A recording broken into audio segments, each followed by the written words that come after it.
कर्म कभी किसी का पीछा नहीं छोड़ते। जय श्री कृष्णा दोस्तों, बहुत समय पहले की बात है। उज्जैनी नाम के एक राज्य पर राजा उज्ज्वल सिंह का शासन था। राजा उज्ज्वल सिंह एक न्यायप्रिय और अपनी प्रजा की भलाई करने वाले शासक थे। उनके दरबार में कई मंत्री और दरबारी थे, जिनमें से एक प्रमुख मंत्री हेमंत थे, जो समय समय पर राजा को उचित सलाह देते थे। उसी राज्य में एक प्रसिद्ध ज्योतिषी रहते थे, जिनका नाम महर्षि चैतन्य था। वे ज्योतिष विद्या में अत्यंत निपुण थे और भविष्यवाणी करने में सिद्ध माने जाते थे। विद्वान होने के बावजूद वे एक साधारण जीवन जीते थे। उनके पास जो भी लोग आते, वे अपनी श्रद्धा से जो देते, महर्षि चैतन्य उसे स्वीकार कर लेते, लेकिन वे किसी से कुछ मांगते नहीं थे। यदि वे चाहते तो अपनी विद्या के बल पर अपार धन संपत्ति अर्जित कर सकते थे, परंतु उन्हें लालच नहीं था। महर्षि चैतन्य की भविष्यवाणियाँ इतनी सटीक होती थी, जो कुछ वे कहते वह सत्य सिद्ध होता। धीरे धीरे उनके ज्ञान और सत्यवादी की चर्चा पूरे राज्य में फैलने लगी। यह समाचार मंत्री हेमंत तक भी पहुंचा। मंत्री ने अपने एक सेवक को महर्षि चैतन्य के पास भेजा और संदेश दिया कि वे उनसे मिलना चाहते हैं, किंतु महर्षि चैतन्य ने मिलने से मना कर दिया और उत्तर दिया, यदि मंत्री जी मुझसे मिलना चाहते हैं तो उन्हें स्वयं मेरे पास आना होगा। मुझे उनसे मिलने की कोई इच्छा नहीं है। मंत्री हेमंत को यह अपना अपमान प्रतीत हुआ। वे सोचने लगे, एक साधारण व्यक्ति की यह हिम्मत कि वह मेरे आदेश को टाल दे। फिर कुछ विचार कर वे स्वयं महर्षि चैतन्य के घर जा पहुँचे। महर्षि ने उनका स्वागत करते हुए कहा, मंत्री जी, मैं एक साधारण व्यक्ति हूँ, बताइए मैं आपकी क्या सेवा कर सकता हूँ। मंत्री हेमंत बोले, महर्षि, मैंने सुना है कि आप ज्योतिष विद्या में अत्यंत पारंगत हैं। मैं भी यह विद्या सीखना चाहता हूँ। क्या आप मुझे यह विद्या सिखा सकते हैं? महर्षि चैतन्य ने उत्तर दिया, यह विद्या मैंने अपने पूर्वजों से सीखी है। यदि आप इसे सीखना चाहते हैं तो मुझे कोई आपत्ति नहीं, लेकिन इसके लिए आपको मेरे पास आना होगा और विधि पूर्वक अध्ययन करना होगा। मंत्री हेमंत ने सहमति जताई, लेकिन बोले, पहले मैं आपकी परीक्षा लेना चाहता हूँ। उन्होंने महर्षि चैतन्य से कुछ प्रश्न किए, जिनका महर्षि ने अपनी ज्योतिष विद्या से बिल्कुल सही उत्तर दिया। मंत्री हेमंत अचंभित रह गए, क्योंकि वे प्रश्न उनके व्यक्तिगत जीवन से संबंधित थे, जिन्हें उनके अलावा और कोई नहीं जानता था। इस प्रकार मंत्री हेमंत महर्षि चैतन्य से अत्यंत प्रभावित हुए और प्रतिदिन उनके पास जाकर ज्योतिष विद्या का अध्ययन करने लगे। आहिस्ता आहिस्ता दोनों में अच्छी दोस्ती हो गई और वे अच्छे मित्र बन गए। अपने मित्र हेमंत को महर्षि चैतन्य ने ज्योतिष विद्या सिखाई। मंत्री हेमंत अब ज्योतिष विद्या में निपुण हो चुके थे और उनकी कही हुई बातें भी बिल्कुल सत्य सिद्ध होने लगीं। एक दिन मंत्री ने सोचा कि मुझे अपने मित्र महर्षि चैतन्य के भाग का भी हिसाब लगाना चाहिए। जब उसने गणना की तो उसे पता चला कि आने वाले 30 दिन महर्षि चैतन्य के लिए अत्यंत अशुभ और संकटमोचक हैं। यह देखकर मंत्री हेमंत आश्चर्यचकित हो गए। उन्हें विश्वास था कि अब उसकी गणना गलत नहीं हो सकती। वह तुरंत महर्षि चैतन्य के घर पहुँचे और कहा, मित्र, अगले 30 दिन तुम्हारे लिए बहुत अशुभ है। कृपया इन 30 दिनों तक घर से बाहर मत निकलना। महर्षि चैतन्य ने स्वयं अपनी गणना की तो पाया कि यह भविष्यवाणी सही थी। सच में आने वाले 30 दिन उनके लिए अत्यंत कठिन हो सकते थे। मंत्री ने कहा, मैंने तुम्हें चेतावनी दे दी है, अब तुम अपना ध्यान रखना, हम 30 दिन बाद ही मिलेंगे। महर्षि चैतन्य ने उत्तर दिया, ठीक है, मैं 30 दिन तक घर में रहूँगा। उम्मीद है कि मेरी जान सलामत रहेगी। इसके बाद महर्षि चैतन्य ने अपने घर का दरवाज़ा बंद कर लिया और वहीं रहने लगे। एक एक करके 29 दिन बीत चुके थे। फिर 30वां दिन भी आ गया और महर्षि चैतन्य को संतोष हुआ कि अशुभ घड़ियां समाप्त हो चुकी हैं। तीसरे दिन उन्होंने स्नान किया और यह सोचकर घर से निकले कि मंत्री हेमंत मेरे परम मित्र हैं, वे हमेशा मुझसे मिलने आते हैं, लेकिन मैं एक बार भी उनसे मिलने नहीं गया। मंत्री से मिलने की खुशी में वे यह भूल गए कि 30वां दिन अभी पूरा नहीं हुआ था और अशुभ समय अभी समाप्त नहीं हुआ था। वे खुशी खुशी मंत्री जी के महल की ओर रवाना हो गए। मंत्री जी के महल की तरफ जाने के लिए 2 रास्ते थे, एक मुख्य सड़क का रास्ता और दूसरा नदी के किनारे से होकर जाने वाला कच्चा रास्ता। महर्षि चैतन्य ने सोचा, मुख्य सड़क से जाने पर बहुत से लोग मिलेंगे और तरह तरह के सवाल पूछेंगे कि मैं इतने दिन कहाँ था, इसलिए बेहतर होगा कि मैं नदी किनारे वाले रास्ते से जाऊं। वे उस कच्चे रास्ते से चल पड़े। चलते चलते दोपहर हो गई और सूरज सिर पर चमकने लगा। तभी उन्हें एहसास हुआ कि वे रास्ता भटक चुके हैं और एक वीरान जंगल की ओर निकल आए हैं। चारों तरफ गहरा सन्नाटा था। दूर दूर तक न कोई आदमी दिखाई देता था और न ही कोई जानवर। चलते चलते उन्हें एक पुराना खंडहर दिखाई दिया। महर्षि चैतन्य बहुत थकावट महसूस कर रहे थे। वे सोचने लगे कि इस खंडहर की इमारत में जाकर कुछ देर आराम कर लूं।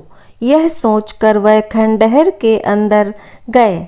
अंदर पहुंचकर उन्होंने देखा कि एक जगह पर 7 बड़े बड़े संदूक रखे हुए थे। महर्षि चैतन्य को जिज्ञासा हुई कि इन संदूकों में क्या हो सकता है।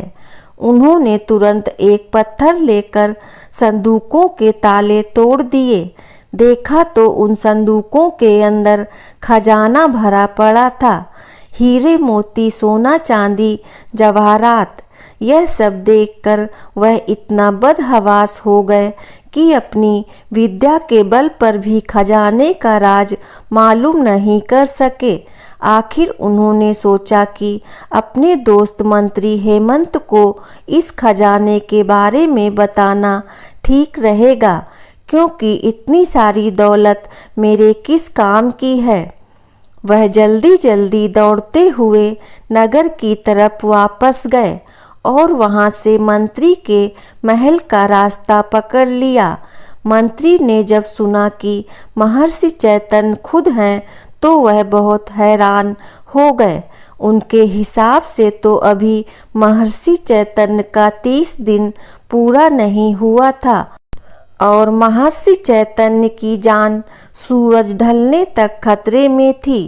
वह तुरंत महर्षि चैतन्य को महल के अंदर बुलाए और बोले, आपने क्यों तकलीफ की?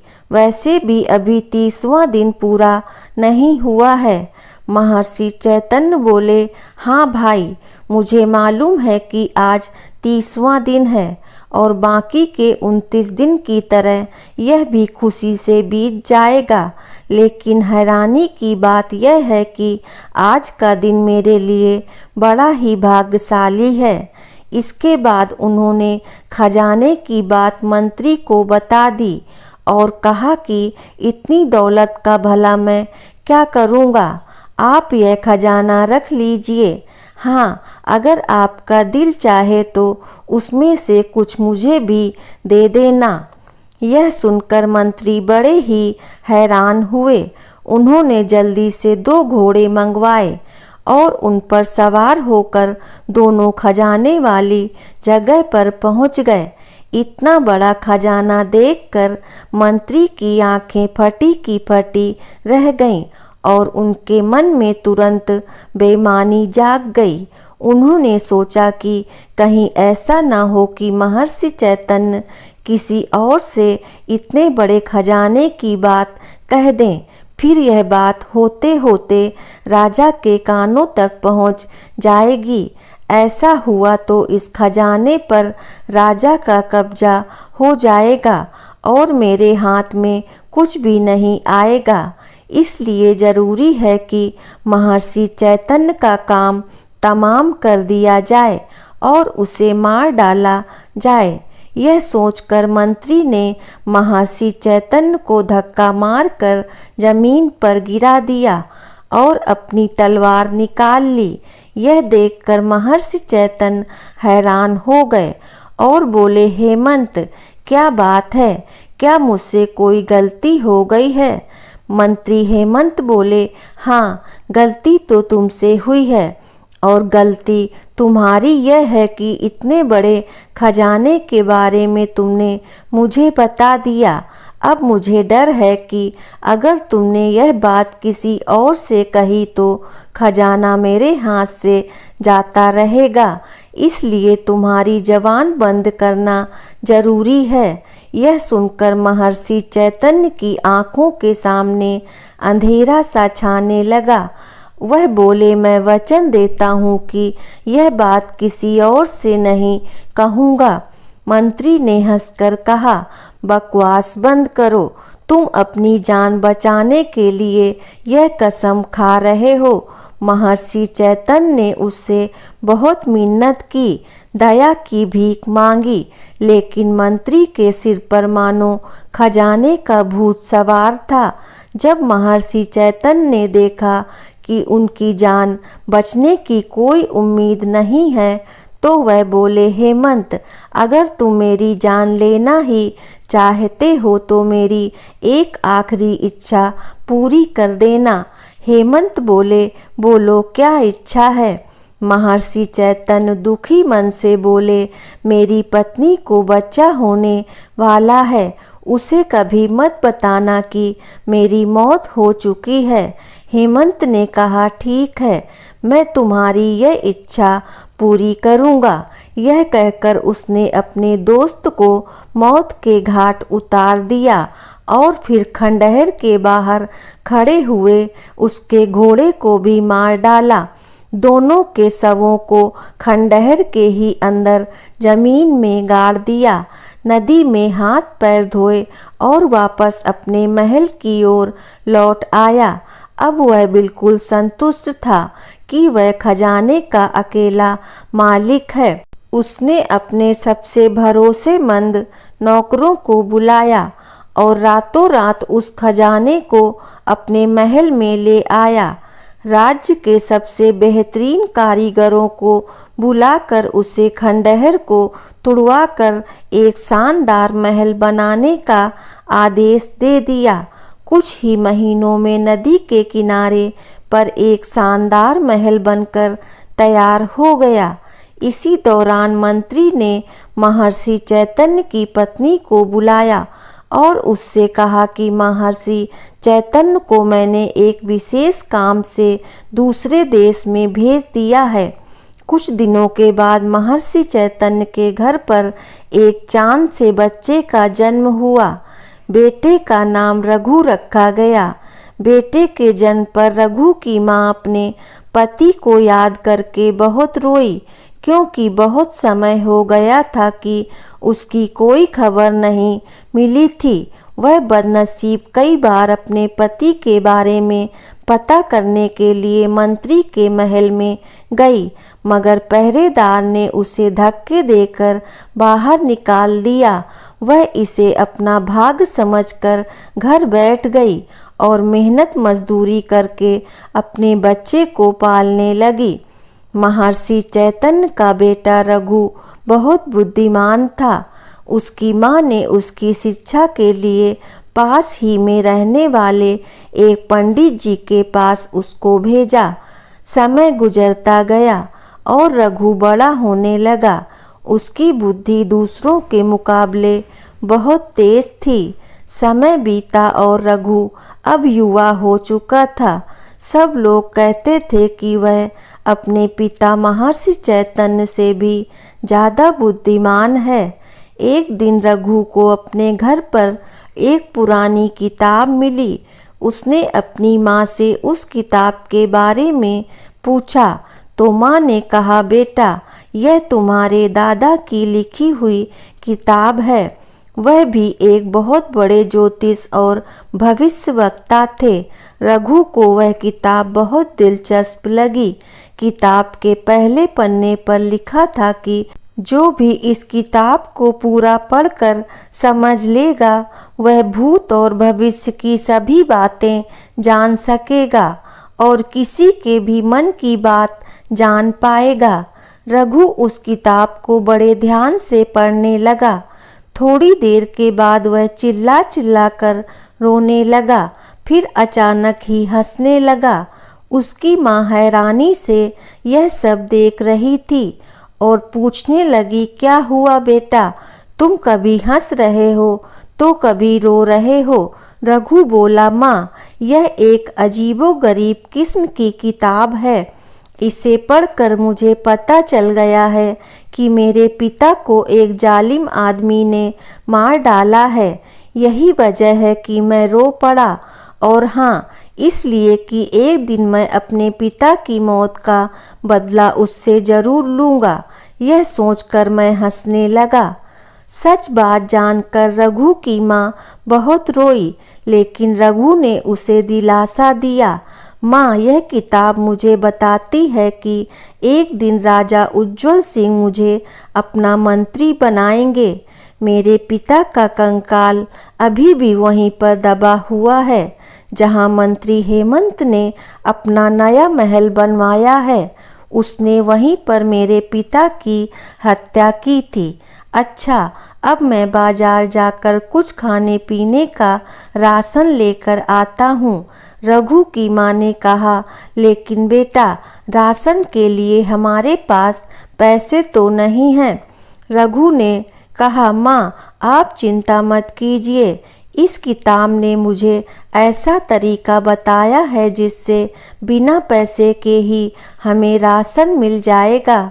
यह कहकर रघु गांव के बनिए के पास गया और बनिए से बोला, क्या तुम मुझे जानते हो? बनिए ने कहा, तुम महर्षि चैतन्य के बेटे हो। रघु ने जवाब दिया, ठीक कहा, तुम कल से रोज मेरे घर पर 2 बोरी आटा, 3 बोरी चावल, 1 बोरी दाल और घी भेज दिया करना।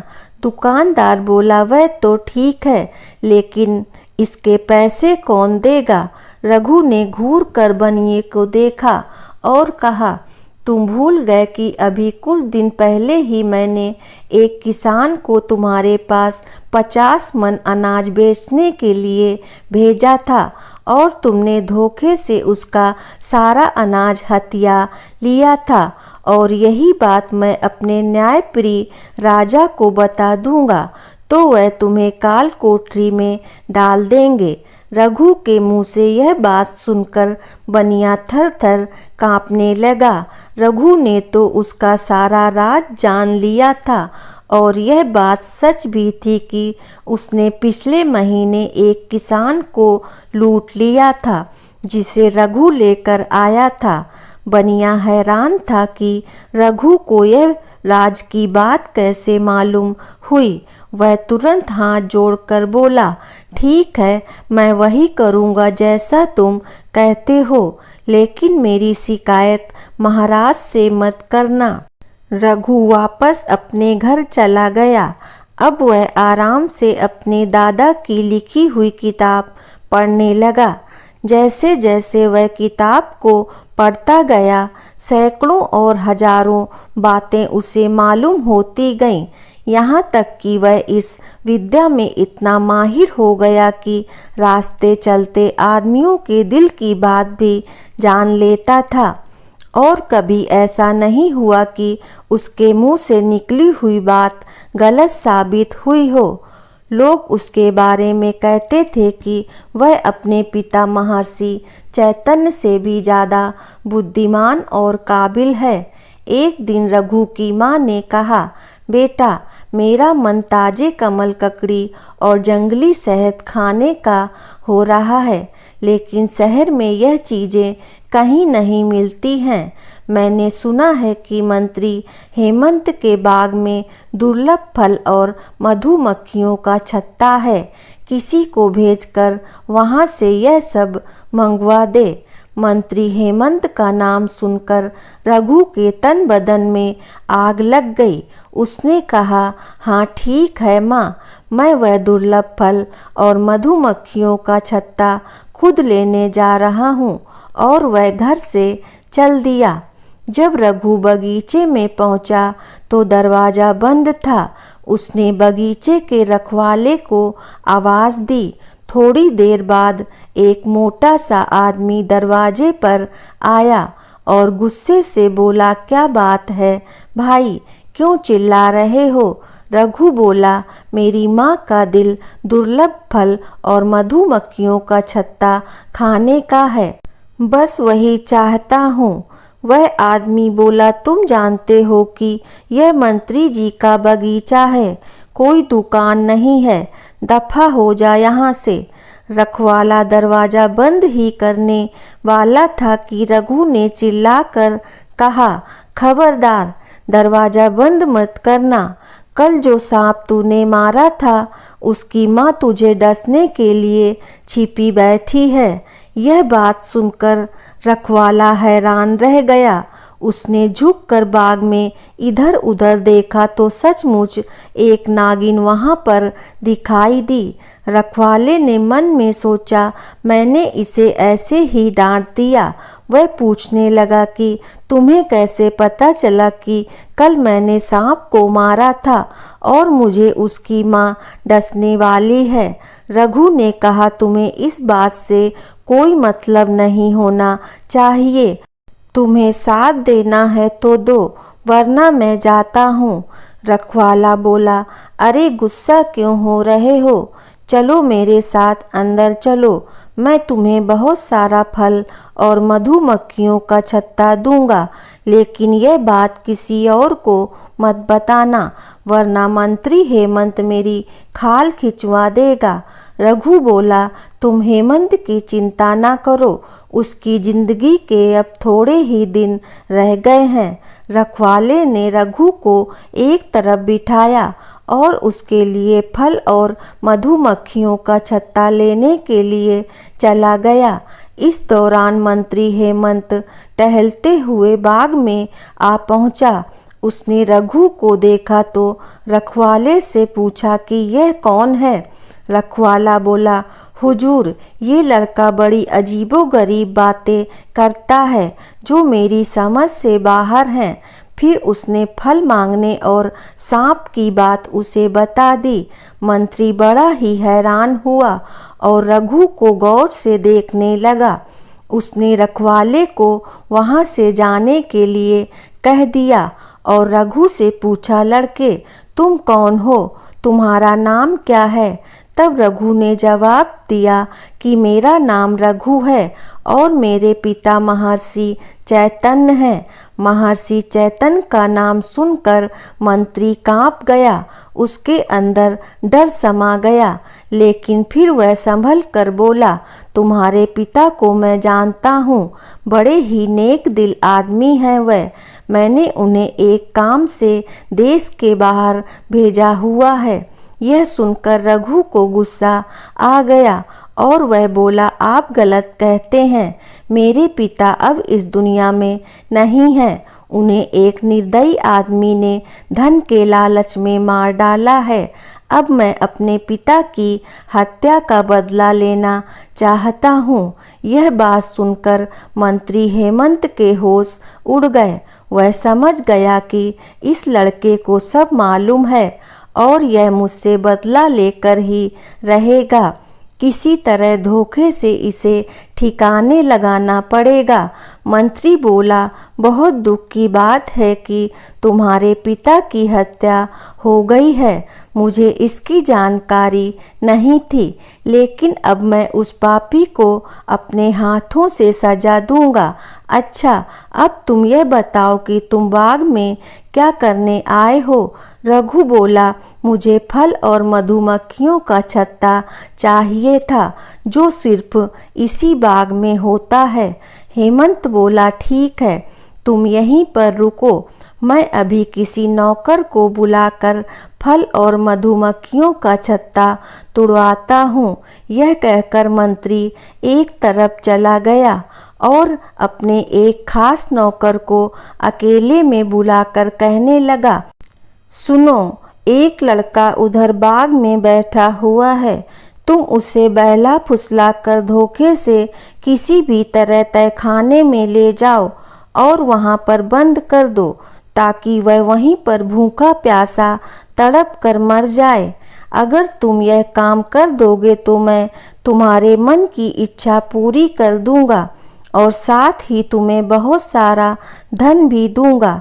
यह बात सुनकर नौकर तुरंत बगीचे की ओर गया।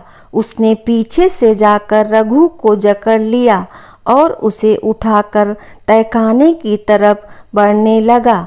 रघु ने चिल्लाकर कहा, अरे तुम ये क्या कर रहे हो? हेमंत तुम्हारे मन की इच्छा कभी पूरी नहीं करेगा, क्योंकि वह झूठा आदमी है। अगर तुमने मुझे मारा तो हेमंत तुझे भी जिंदा नहीं छोड़ेगा। नौकर हैरान हुआ और उसे नीचे रखकर धीरे से बोला, क्या तुम्हें पता है कि मेरे मन में क्या इच्छा है? रघु बोला, मैं सब कुछ जानता हूँ। तुम मंत्री की बेटी से शादी करना चाहते हो और मन ही मन में मंत्री की बेटी भी तुझे प्यार करती है। नौकर रघु के कदमों में गिर पड़ा और बोला, हाँ, मेरी यही इच्छा है। रघु बोला, मैं तेरी शादी मंत्री की बेटी से करवा सकता हूँ और वह समय जल्द ही आने वाला है जब मंत्री को मेरी ज़रूरत पड़ेगी, मगर तुम उस वक्त तक उसे मेरा पता मत बताना, जब तक कि वह तुम्हें 3 तमाचे न मार दे। लेकिन मंत्री ने मुझे तुम्हें तहखाने में बंद करने का आदेश दिया है। रघु ने कहा, हाँ, तुम उससे कह देना कि तुमने मुझे तहखाने में बंद कर दिया है। और फिर नौकर ने उसे छोड़ दिया। रघु ने फल और मधुमक्खियों का छत्ता लिया और अपने घर को चल दिया। उसके बाद नौकर हेमंत के पास गया और बोला, मालिक, मैंने उस लड़के को तहखाने में बंद कर दिया है। मंत्री अब संतुष्ट था कि उसके रास्ते का कांटा साफ हो गया है। जिस दिन मंत्री ने रघु को तहखाने में बंद करने की साजिश की, उसी रात महाराज उज्ज्वल सिंह को एक अजीबोगरीब सपना दिखाई दिया।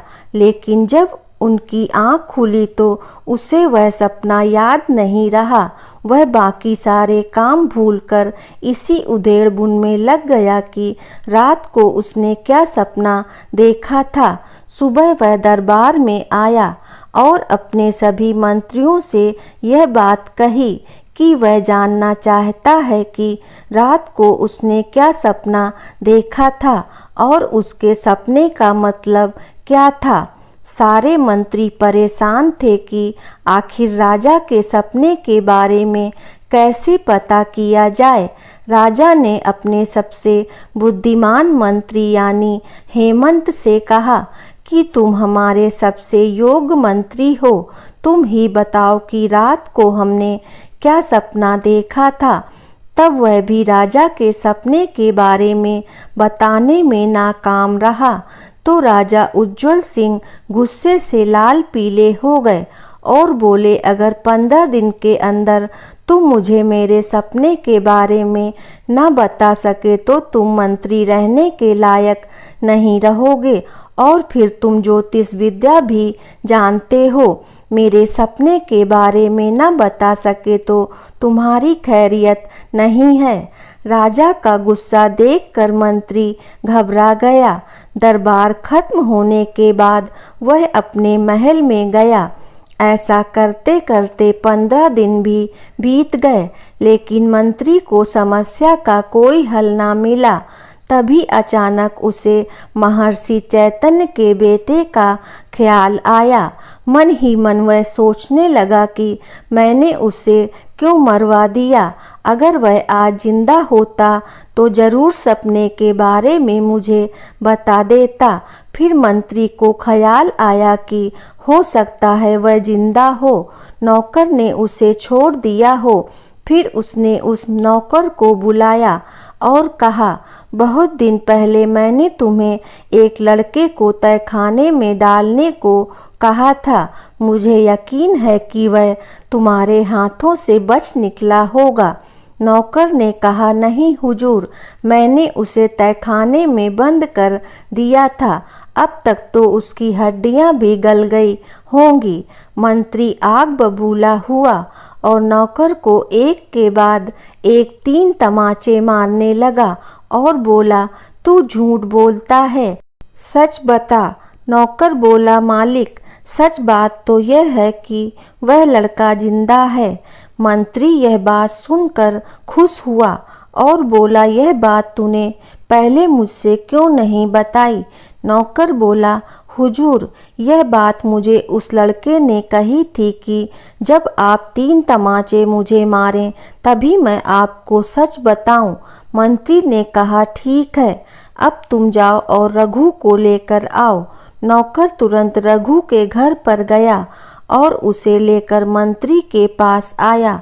मंत्री ने रघु से माफ़ी मांगी और कहने लगा कि राजा उज्ज्वल सिंह ने एक सपना देखा है और वह भूल चुका है कि क्या सपना था। तुम अपनी विद्या के बल पर उसका सपना बताओ और उस सपने का मतलब भी बताओ, तभी सब दरबारी की जान बच सकती है। रघु ने कहा, ठीक है, अगर यह बात है तो कल आप दरबार में राजा से कहिए कि आपका एक शिष्य राजा के सपने के बारे में बता सकता है और फिर दरबार में मुझे बुला लीजिएगा। मैं वहीं पर राजा के सपने का राज बता दूंगा। इस समय मुझे अब जाने दीजिए। मंत्री बेचारा क्या करता, वह इस बात पर राजी हो गया। अगले दिन राज दरबार में मंत्री ने राजा से कहा कि मेरा एक शिष्य है जो आपके सपने का रहस्य बता सकता है। राजा ने तुरंत एक सिपाही को रघु को बुलाने के लिए भेज दिया। थोड़ी देर बाद सिपाही खाली हाथ लौटकर वापस आया और बोला, महाराज, रघु राज दरबार में आने को तैयार है, परंतु उसे कोई सवारी पसंद नहीं आ रही। उसने एक अजीब शर्त रखी है। कहता है कि वह सिर्फ मंत्री हेमंत की पीठ पर सवार होकर ही महल में आएगा। दरबार में सब यह बात सुनकर जोर जोर से हंसने लगे और राजा भी हंसने लगा। फिर राजा ने कहा, मंत्री जी, लगता है आपने अपने शिष्य को बड़ी तकलीफ दी है, इसीलिए वह आपको बेइज्जत करना चाहता है। खैर, कारण जो भी हो, हमें अपने सपने के बारे में जानना है। आप वही करिए जैसा कि आपके शिष्य ने कहा है। जाओ और उसे अपनी पीठ पर बिठा कर ले आओ। मंत्री न चाहते हुए भी शर्मिंदगी के साथ रघु के घर पर पहुंचा और रघु उछलकर उसकी पीठ पर बैठ गया और चाबुक मारता हुआ रास्ते भर यह बोलता हुआ आया कि देखो, हे लोगों, आज मैं अपने पिता के हत्यारे के साथ क्या सुलूक कर रहा हूँ। महल पहुंचकर वह मंत्री की पीठ से उतरा और राजा ने पूछा, युवक, पहले यह बताओ कि मंत्री ने तुम्हारे साथ ऐसा क्या किया है जो तुमने उसे यह सजा दी। रघु बोला, महाराज, इसने मेरे बेकसूर पिता की हत्या की है। मंत्री चिल्लाया, हुजूर, यह झूठ बोल रहा है। मैंने इसके पिता को एक काम से देश के बाहर भेजा हुआ है। रघु ने कहा, नहीं महाराज, मेरे पिता का और उनके घोड़े का हड्डियों का कंकाल आज भी नदी के पास इसके महल के नीचे मौजूद है। राजा बहुत ही हैरान था। राजा ने कहा, ठीक है, मैं इस बात की छानबीन करवाऊंगा। पहले तुम यह बताओ कि मैंने क्या सपना देखा और उस सपने का मतलब क्या है। रघु ने कहा, महाराज, आपने सपने में देखा कि आसमान से एक उड़ता हुआ पक्षी आया। उसकी चोंच में अंगूर का एक गुच्छा था। उस अंगूर के गुच्छे में 7 दाने थे। पक्षी ने वह गुच्छा आपके हाथ पर रखा और उड़ गया। लेकिन जब आप अंगूर खाने लगे तो एक कौवा आया और उस गुच्छे को आपके हाथ से लेकर उड़ गया। राजा ने कहा, सच, बिल्कुल सच, मैंने बिल्कुल यही सपना देखा था। अब तुम यह बताओ कि इस सपने का मतलब क्या है। रघु ने कहा, महाराज, आपके सपने की सच्चाई आपके सामने ही मौजूद है। मेरे पिता महर्षि चैतन्य को जंगल में 7 संदूक मिले थे जिसके अंदर खजाना भरा हुआ था। मेरे पिता ने इस बात की जानकारी मंत्री जी को दी तो मंत्री जी ने लालच में आकर मेरे पिता की हत्या करवा दी ताकि वह खजाने की बात किसी और को न बता सके। वह खजाना इस मंत्री के कब्जे में है। मेरे पिता और उनके घोड़े को मारकर मंत्री जी ने वहीं जमीन में गाड़ दिया था। यही आपके सपने की असलियत है। यह सुनकर राजा ने मंत्री को तुरंत गिरफ्तार कर लिया और उसके महल की तलाशी ली गई, जहां पर वह 7 खजाने से भरे हुए संदूक भी मिल गए। उसके महल के बाग की खुदाई की गई, जहां महर्षि चैतन्य और उनके घोड़े की हड्डियों के कंकाल मिले। मंत्री जी के सारे अपराध उजागर हो चुके थे। वह राजा से माफ़ी मांगने लगा, लेकिन न्यायप्रिय राजा ने उसे मृत्युदंड की सज़ा सुना दी। फिर रघु ने अपने पिता की अस्थियों को पूरे रीति रिवाज से उनका अंतिम संस्कार किया। इसके बाद राजा ने रघु से कहा, बेटा, तुम बहुत ही बुद्धिमान और योग्य युवक हो। मैं चाहता हूँ कि तुम मेरे मंत्री बन जाओ। रघु ने यह प्रस्ताव स्वीकार कर लिया और कहा, महाराज, मेरी एक प्रार्थना है। राजा ने कहा, कहो, क्या कहना चाहते हो। रघु ने कहा, महाराज, मंत्री जी की बेटी की शादी मेरे एक आदमी से करा दी जाए। उनकी बेटी भी उस आदमी को चाहती है। राजा ने मंत्री की पत्नी को बुलाया और उसकी बेटी की शादी की बात की। वह इस बात पर तैयार हो गई। फिर मंत्री की बेटी की शादी उस नौकर के साथ कर दी गई जिसने रघु को तहखाने में डालने के बजाय छोड़ दिया था। रघु ने अब अपने पिता की हत्या का बदला ले लिया था और वह महाराज उज्ज्वल सिंह का एक मंत्री बनकर अपनी मां के साथ एक शानदार महल में रहने लगा और एक अच्छा जीवन बिताने लगा। रघु ने अपनी बुद्धिमानी और साहस से अपने पिता की हत्या का रहस्य उजागर किया और अन्याय करने वाले मंत्री को उसकी सजा दिलवाई। राजा उज्ज्वल सिंह की न्यायप्रियता ने साबित किया कि अपराधी कितना भी शक्तिशाली क्यों न हो, सच्चाई एक न एक दिन सामने आ ही जाती है।